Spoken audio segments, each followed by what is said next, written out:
আমি আজি অত্যন্ত ক্ষোভেৰে আৰু অত্যন্ত দুখেৰে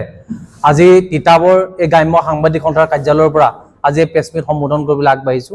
যে আমি সকলোৱে জানো যে অসম হৈছে উত্তৰ পূব ভাৰতৰ বৈচিত্ৰ্যময় জনসংখ্যা আৰু এক অনন্য সাংস্কৃতিক বৈচিত্ৰ্যৰে ভৰিপূৰ্ণ এখন ৰাজ্য। ঐতিহাসিকভাৱে বিভিন্ন জাতি জনগোষ্ঠী তথা সাংস্কৃতিক বিভিন্ন মিলনভূমি হৈছে এই অসম ভূমি।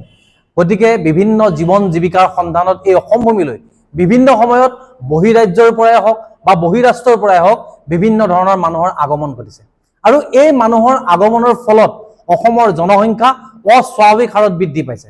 আৰু জনসংখ্যা অস্বাভাৱিক হাৰত বৃদ্ধি পোৱাৰ লগে লগে অসমৰ ভূমি অসমৰ পানী অসমৰ জলবায়ু তথা সামাজিক জীৱনত এক ব্যাপক পৰিৱৰ্তন আমি দেখিবলৈ পাইছো আৰু থলগিৰি মানুহবিলাকে মৌলিক অধিকাৰৰ পৰা বঞ্চিত হোৱাৰ এক প্ৰক্ৰিয়া ইতিমধ্যে আৰম্ভ হৈছে। আমি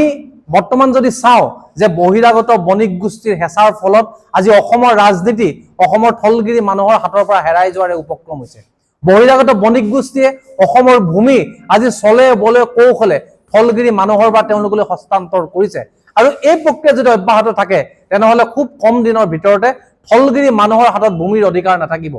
গতিকে আমি ভাবিছিলো যে এই সন্ধিক্ষণত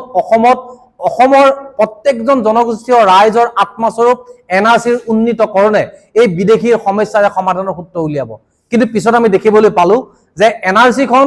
বিদেশীক ভাৰতীয়কৰণৰ এক দলিলতে পৰিণত হ'ল আৰু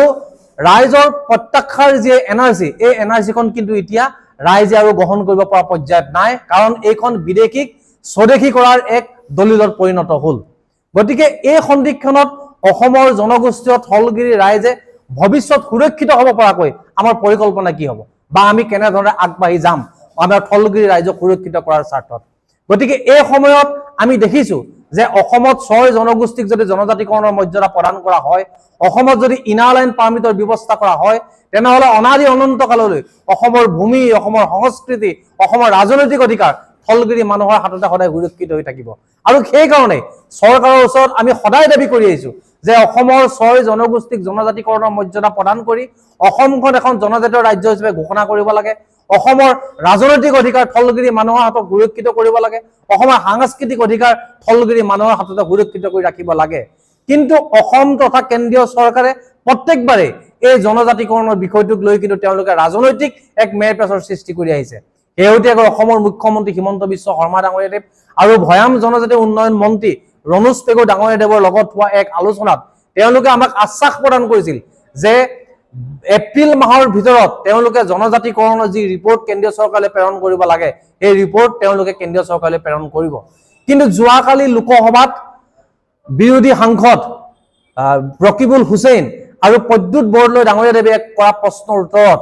কেন্দ্ৰীয় মন্ত্ৰীগৰাকীয়ে এটা কথা স্পষ্টভাৱে জনাইছে যে অসম চৰকাৰে এতিয়ালৈকে জনজাতিকৰণৰ যি ৰিপৰ্ট কেন্দ্ৰীয় চৰকাৰলৈ প্ৰেৰণ কৰিব লাগে সেই ৰিপৰ্ট এতিয়ালৈকে প্ৰেৰণ কৰা নাই। গতিকে আমি চৰকাৰখনৰ যি মিথ্যাচাৰ চৰকাৰখনৰ যি প্ৰতাৰণা চৰকাৰখনে জনজাতীয় ৰাইজক কৰা যি প্ৰবঞ্চনা এই প্ৰবঞ্চনাৰ বাবে আজি এই সংবাদমেলৰ জৰিয়তে আমি তেওঁলোকক গৰিহণা প্ৰদান কৰিছো আৰু অসমৰ সৰ্বকালৰ সৰ্বশ্ৰেষ্ঠ চতুৰ মুখ্যমন্ত্ৰী তথা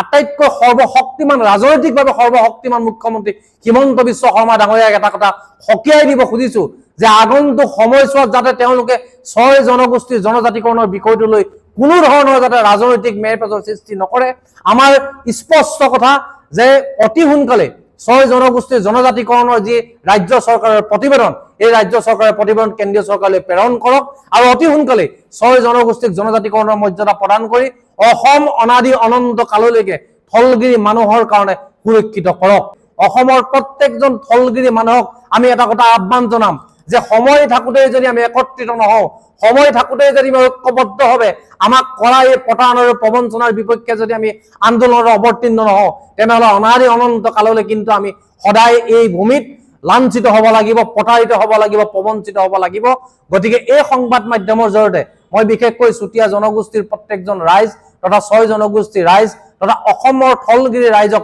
এটা কথা আহ্বান জনাম যে বিজেপি চৰকাৰখনে আমাক কৰা যি প্ৰতাৰণা যি প্ৰবঞ্চনা তাৰ বিপক্ষে আমি একগোট হোৱাৰ এয়া সোণালী সময় আৰু এই মুহূৰ্ততে যদি আমি একগোট হৈ চৰকাৰৰ বিপক্ষে যদি আমি প্ৰতিবাদত নকৰো তেনেহ'লে নিশ্চিতভাৱে আমি অনাদি অনন্ত কাললৈ এই ভূমিত আমি আলহী হ'ব লাগিব। ধন্যবাদ। যিকোনো খবৰৰ বাবে যোগাযোগ কৰক 7099017330 লগতে 7099017110 নম্বৰত।